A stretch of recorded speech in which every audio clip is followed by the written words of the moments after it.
Membeli rumah itu impian setiap orang. Tidak ada orang yang tidak ingin punya rumah. Cuman sayangnya kadang pada bingung. Bagaimana sih cara membeli rumah? Wajar bingung karena memang membeli rumah itu tidak setiap hari. Apalagi buat orang yang membeli rumah pertama gitu. Membeli rumah untuk rumah pertamanya. Saya Imam Ismail dari Kausa Properti Lestari. Ini dia tahapan membeli rumah.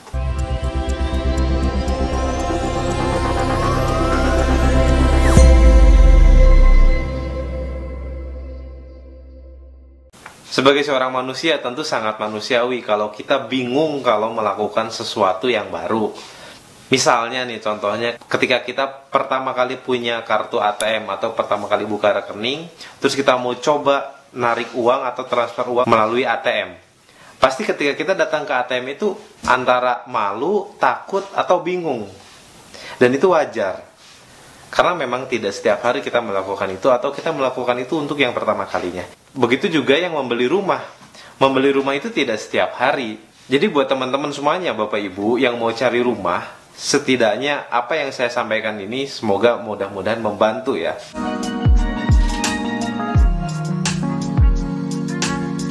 Yang pertama, kalau misalkan Bapak Ibu mau cari rumah, itu cari informasi area sekitar dari target properti kita dulu. Kayak gini contohnya. Ketika Bapak Ibu mau cari rumah dan pengen rumah di Dago gitu, misalnya kalau di Bandung, di Dago Bandung itu harga propertinya udah otomatis pasti tinggi.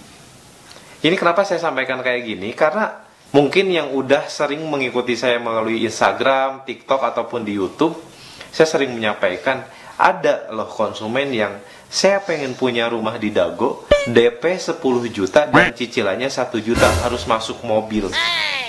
Bapak Ibu semuanya, itu nggak akan ada. Nggak akan ada sampai kapanpun ya. Mungkin kalau misalkan nanti ada tiba-tiba turun harga properti secara drastis, ada mungkin. Tapi kalau sekarang di Dago pengen DP 10 juta, cicilan 1 juta, nggak ada gitu. Nah, yang maksud saya cari informasi adalah cari informasi yang kayak gini dulu. Minimal informasi yang common sense lah gitu. Informasi sederhana yang masuk logika gitu. Gak ada di Dago DP 10 juta, cicilan 1 juta. Kalaupun ada pasti rebutan, banyak orang mau. Nah contohnya informasi-informasi yang kayak gitu yang perlu Bapak Ibu ketahui dulu. Itu kok informasi sederhana, informasi yang udah umum gitu.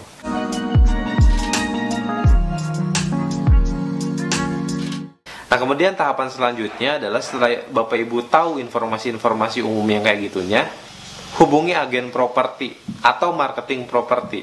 Kenapa harus menghubungi agen ataupun marketing?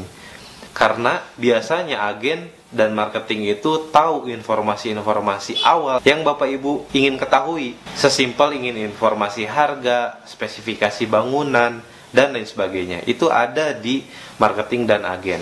Dan perlu Bapak Ibu ketahui juga semuanya bahwa ada loh orang yang berprofesi sebagai marketing atau agen freelance properti gitu.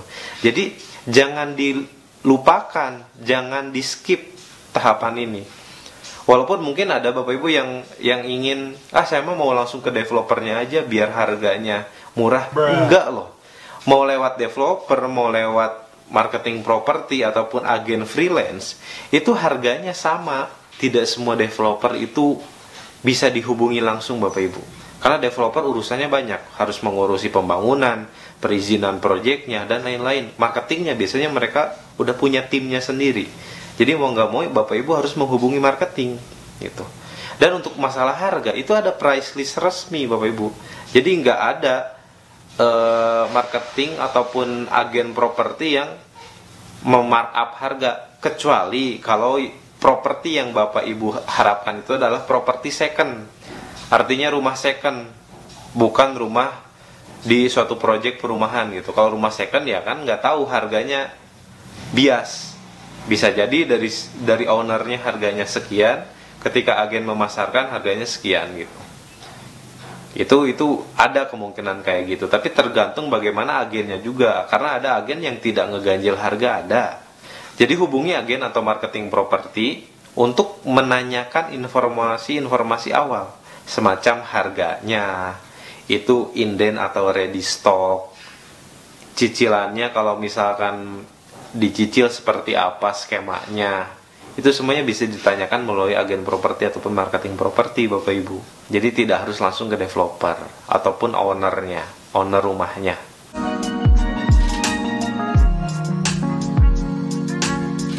Kemudian tahapan ketiga setelah menghubungi agen atau marketing properti, Bapak Ibu janjian sama dia. Untuk apa? Untuk survei. Survei lokasi ataupun survei rumahnya, tergantung. Kalau misalkan Bapak Ibu nanyanya di suatu perumahan, suatu proyek perumahan yang belum jadi, ya artinya survei lokasi. Tapi biasanya ada juga unit rumah contoh misalnya gitu. Nah, ketika survei, itu apa yang dicek? Yang pertama, akses jalannya. Karena kan Bapak Ibu bakalan tinggal di rumah itu dalam waktu yang nggak sebentar, sangat lama, dan mungkin bisa sampai ajal menjemput gitu, sampai meninggal di situ juga. Jadi aktivitas sehari-hari itu kan harus nyaman. Jadi yang harus disurvei itu bukan hanya lokasinya, tapi akses menuju sananya. Tapi ketika berbicara tentang akses, jangan hanya dilihat ketika hari itu. Jadi ketika membicarakan tentang akses itu, tanyakan kepada marketing propertinya atau kepada siapapun yang Bapak Ibu percayai. Misalnya ketika sekarang aksesnya masih berbatu, apakah jalan berbatu ini sudah berlangsung lama atau ini baru-baru aja? Atau apakah nanti ada rencana kedepannya ini akan diaspal gitu misalnya. Kemudian tentang kemacetan, tentang banjir, itu silakan jadi pertimbangan. Jadi disurvei aksesnya. Ketika nanti Bapak Ibu berangkat kerja lewat mana, anak sekolah lewat mana, itu kan melalui akses. Itu dilihat aksesnya, apakah menurut Bapak Ibu nyaman, cocok, atau tidak. Dan yang kedua, yang disurvei itu adalah lokasinya tentunya. Lokasi rumahnya. Bapak Ibu ketika survei dalam suatu perumahan, tanya ke agen propertinya, kira-kira nanti kalau rumah saya minat yang misalnya A1 nih, A1 ini sebelah mana posisinya? Tanyakan. Misalnya sebelah sana, menghadapnya kemana? Posisi jalan sebelah mana? Tetangga rumahnya seperti apa dan lain sebagainya, itu harus disurvei semuanya. Kenapa itu penting? Karena pertama, rumah menghadap kemana itu juga penting. Bukan soal apa sih namanya feng shui kayak gitu-gitu. Kalau saya tidak main feng shuian, tapi lebih ke kalau rumah menghadap barat contohnya, konsekuensinya adalah ketika sore hari pasti terik gitu, silau. Karena kan sore matahari ada di barat. Beda dengan rumah menghadap timur, pasti terkena secara langsung sinar matahari pagi gitu. Nah contohnya kayak gitu-gitulah. Jadi menghadap kemana tuh bukan berarti menghadap mana boleh atau nggak boleh, tapi harus paham, oh rumah saya menghadap barat, berarti konsekuensinya kalau sore agak panas. Artinya kalau misalkan sore agak panas, oh berarti di depan rumah saya nantinya harus ada pohon. Nah contohnya kayak gitu. Kemudian yang disurvei yang selanjutnya adalah kualitas bangunannya. Memang tidak setiap developer itu rumahnya ready stock. Bahkan kebanyakan developer memasarkan proyeknya secara inden. Inden itu artinya rumahnya belum ada, belum jadi. Jadi dibuatkan berdasarkan pesanan, ketika sold, ketika terjual, baru rumahnya dibangun gitu. Artinya itu inden. Nah ketika inden kayak gitu, yang dicek apa dong? Banyak. Mungkin misalkan bisa jadi ada unit contoh. Nah ketika unit contoh dilihat bagaimana kualitas bangunannya, kerapihannya. Kalau tidak ada unit contoh, bisa jadi proyek lain yang dikerjakan oleh developer tersebut yang masih di area tersebut gitu. Kalau memang tidak ada sama sekali, ya mungkin tadi sebatas hanya cek akses dan cek lokasinya.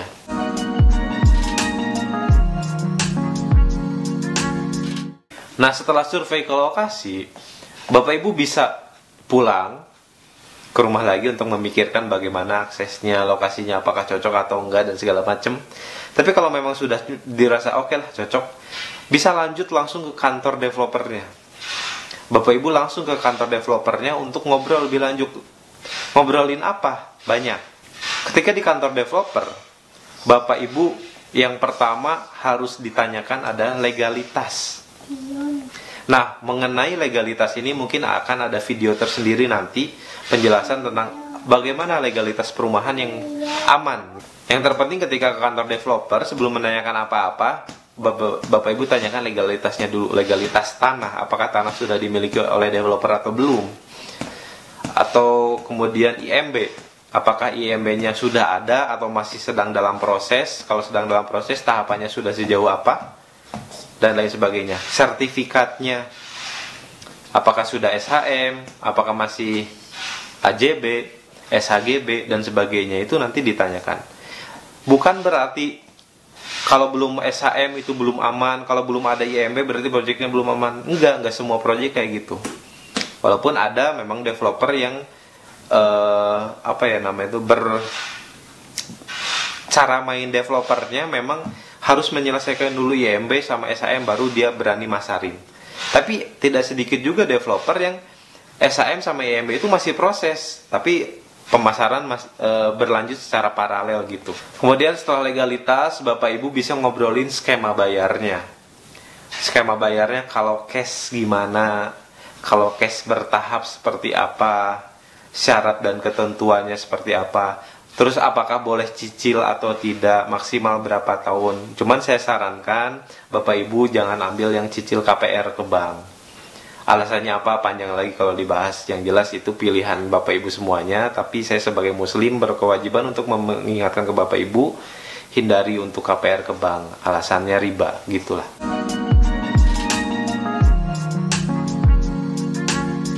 Kemudian selanjutnya setelah membicarakan skema bayar, tahu juga legalitasnya, dan Bapak Ibu udah dirasa cocok dengan unitnya, langsung booking Bapak Ibu, booking unit.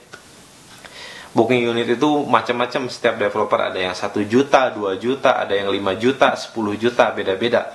Dan tolong tanyakan juga kepada developernya, apakah uang booking ini bisa refund kalau Bapak Ibu berubah pikiran? Dalam artian misalnya sekarang booking nih, tapi besok lusa berubah pikiran, kayaknya nggak cocok deh. Nah itu apakah bisa ditarik lagi 100% atau bagaimana? Jadi jangan langsung buru-buru booking, walaupun Bapak Ibu udah suka sama rumahnya, suka sama posisinya. Jadi tanyakan dulu konsekuensi dari uang booking ini apa. Apakah bisa kembali 100% atau tidak. Itu semua harus ditanyakan clear sebelum Bapak Ibu membayar. Dan kenapa harus ngebooking? Karena apalagi kalau klaster atau perumahan gitu, biasanya rebutan posisi Bapak Ibu.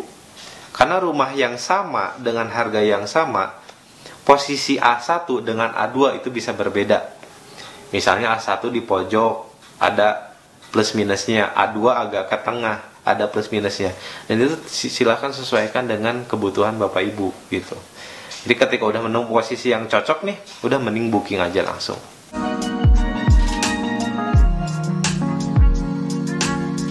Nah setelah Bapak Ibu membooking unitnya, Bapak Ibu bisa menentukan jadwal akad.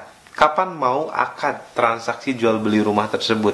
Dan tahapan-tahapan ini kalau Bapak Ibu menghubungi agen atau marketing properti yang profesional, itu akan dibantu semuanya prosesnya. Jadi Bapak Ibu bisa bertanya, mulai dari survei sampai ke kantor developer. Termasuk kayak di KUSA nih, di KUSA soal perizinan itu harusnya udah tidak ditanyakan, karena kita pun sebagai pemasar, KUSA sebagai pemasar properti, otomatis setiap listing perumahan yang kita pasarkan itu kita akan tanya dulu ke developernya, ini perizinannya aman nggak? Sudah sampai mana prosesnya? Legalitasnya seperti apa? Itu semua kita ikhtiarkan untuk kita hanya menyajikan properti-properti atau perumahan-perumahan yang layak untuk dipasarkan secara legalitas dan lain-lainnya melalui website kita di kausa.id. Walaupun kita juga tidak tahu kejadian kedepannya seperti apa, kan nggak ada yang tahu. Artinya apa? Artinya ketika kita menyebut bahwa proyek A nih, proyek perumahan A ini aman nih, kita pasarkan hari ini. Terus kemudian misalkan bulan depan ada masalah nih yang ternyata kena nih ke perumahan A ini. Ya kan kita tidak tahu. Kita memasarkan ketika semuanya prosesnya atau semua legalitasnya sudah menurut kita aman, makanya kita berani masarin. Tapi untuk di masa depannya apakah ada masalah atau tidak ada masalah, kita juga tidak tahu. Kita hanya bisa berikhtiar sebagai manusia, kayak gitu. Kemudian setelah tadi survei ke kantor developer dan menentukan akad, misalnya oke lah sekarang hari H akad. Nah ketika akad itu harus ngapain sih Bapak Ibu? Yang pertama adalah membaca atau akan dibacakan akad itunya seperti apa, akad jual belinya, plus minusnya, konsekuensi dari pembeli apa apa yang didapatkan oleh pembeli, hak pembeli, kewajiban pembeli itu apa aja, itu semua harus clear. Kalau misalkan ada yang rancu, ada kalimat-kalimat yang kurang jelas, ambigu, Bapak Ibu tanyakan langsung, ini apa maksudnya? Ini apa maksudnya? Kayak gitu. Dan setidaknya ada 3 tipe akad yang bisa saya share, dan kemungkinan ini nggak baku. Jadi bukan berarti 3-tiganya harus dilalui, tapi ini salah satunya. Yang pertama itu akad PPJB in-house saya menyebutnya. Jadi PPJB itu perjanjian pengikatan jual beli. Itu belum AJB, beda dengan AJB, akta jual beli itu beda. Ini baru PPJB, perjanjian pengikatan jual beli. Itu ada 2 macam. Ada yang in-house, ada yang notaris. Yang in-house itu apa? Biasanya Bapak Ibu berakad antara Bapak Ibu, kemudian sebagai pembeli, kemudian dihadapkan dengan developer sebagai penjual, dan disaksikan oleh saksi. Itu PPJB in-house. PPJB in-house itu sah legal, tapi tidak di hadapan notaris. Tidak ada notaris di situ. Tapi nanti akan di one marking, biasanya bahasanya di one marking, dibawa ke notaris untuk dilegalisir lah gitu istilahnya kayak gitu. Dan itu tetap memiliki kekuatan hukum.